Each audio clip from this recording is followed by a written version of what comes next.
ஒரு ஒட்டடை கம்பு வச்சோ அல்லது லாங் ஹேண்டில் ப்ரஷ் வச்சோ நீங்கள் இதை துடைக்கலாம். அல்லது ஒரு சில பேர் 5 கிலோவாட்டுக்கு மேலே நாங்கள் போகும்போது அதுக்கு ஸ்ப்ரிங்க்லர் போட்டு கொடுத்துட்றோம். கொஞ்சம் கூடுதலாக செலவானாலும் அது ஆட்டோமேஷன் பண்ணி கொடுத்துட்றோம். வாரத்தில் ஒரு நாள் தண்ணியை ஸ்ப்ரே பண்ணி நல்லா ப்ரெஷர் வாஷ் கொடுத்துருது.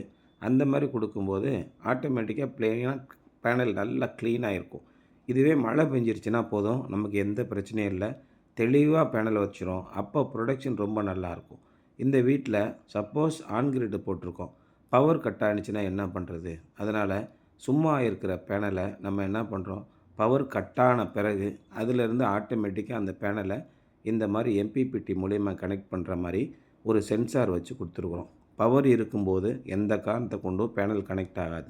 பவர் போய் பேனல் சும்மா இருக்குது ஒரு நாள் முழுவதும், அன்றைக்கு பூரா நீங்கள் பயன்படுத்திக்கிற வகையில் ஒரு எம்பிபிடி சிஸ்டம் போட்டு எல்லாத்தையும் மொபைலில் கனெக்ட் பண்ணி எவ்வளவு ஜென்ரேஷன் ஆகுதுங்கிறத பார்க்குற வகையில் செய்கிறோம்.